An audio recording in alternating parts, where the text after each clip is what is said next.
नमस्कार, हस्तीस कोकणी किचनमध्ये तुमचं पुन्हा एकदा मनपूर्वक स्वागत। आज आपण करणार आहोत सोयाबीन पुलाव। त्यासाठी इथे मी सोयाबीन 1 तासापूर्वी पाण्यात भिजत घातलेला, त्याचं पाणी पूर्णपणे काढून मी घेतलेलं आहे आणि ते पाणी टाकून दिलं आणि घट्ट अशी पिळून घेतलेत मी सोयाबीन।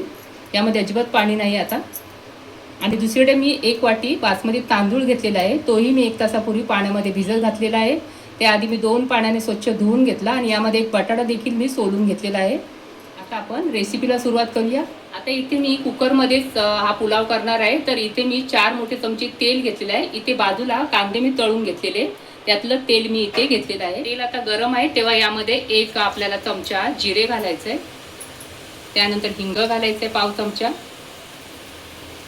आता यामध्ये आपल्याला अख्खे गरम मसाले घालायचे, तर इथे मी 2 तेजपान घेतलेले आहे, काळी मिरी, लवंग, थोडीशी मी चक्री फूल घेतलेले आहे, अशा पाकळ्या घेतले 2-3 मी, आणि 4 लवंग, थोडासा दालचिनी आणि अशी अर्धीच मी मोठी वेलची घेतलेली आहे।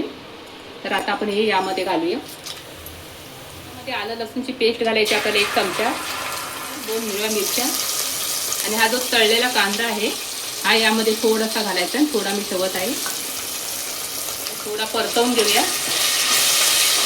परतवल्यानंतर यामध्ये एक लहानसा मी टोमॅटो घालत आहे। आता पाव चमचा हळद घालायची, अर्धा चमचा लाल तिखट आणि 1 चमचा काश्मीरी लाल तिखट घालायचं आहे। गॅसची तिथे मी मध्यम ठेवलेली आहे।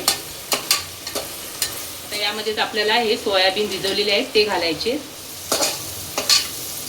परतवल्यानंतर इथे आपल्याला पुलाव मसाला घालायचा आहे 1 चमचाभर तरी। गॅसची आता इथे मी कमी केले। परतवल्यानंतर यामध्ये आपल्याला हे तांदूळ आणि बटाटा जे भिजवून घेतले ते यामध्ये घालायचं। बटाटा मी भिजवून घेतलेला नाही, तो आत्ताच मी कट करून यामध्ये घातलेला आहे। तर इथे 1 वाटी तांदूळ असेल ना तर दुप्पट पाणी घ्यायचं आहे, तर 2 वाट्या मी पाणी घेतलेलं आहे। आता थोडंसं फिरून घेऊया आणि यामध्ये चवीनुसार मीठ आता आपण घालूया। आता जो राहिलेला हा तळलेला कांदा आहे यावरती घालूया आपण। इथे मी 2 कांदे मध्यम घेतलेले आणि ते तळून घेतले। यातला अर्धा कांदा मी फोडणीमध्ये घातला आणि अर्धा कांदा आता घेतला। तर यावरती कोथिंबीर घालूया। कुकरचं झाकण लावून एक शिट्टी काढायची, गॅसच्या तिथे मोठी करायची आणि जेव्हा शिट्टी होईल ना तेव्हा 2-3 मिनिटं हा गॅस कमी करायचा आहे।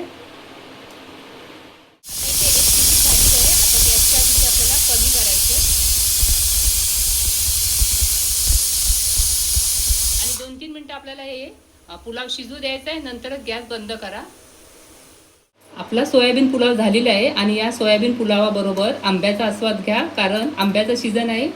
किंवा तुम्ही दही घेतला तरी चालेल, किंवा नुसता जरी याचा आस्वाद घेतला तरी हा पुलाव खूप छान लागतो। एकदा नक्की करून बघा। ही रेसिपी पाहताना तुम्हाला कशी वाटली कमेंटमध्ये नक्की सांगा। व्हिडिओ आवडला असेल तर लाईक करा, शेअर करा, नवीन असाल तर सबस्क्राईब करा। परत भेटूया अशाच एका छानशा रेसिपी बरोबर। तोपर्यंत विश्रांती घेऊया। धन्यवाद।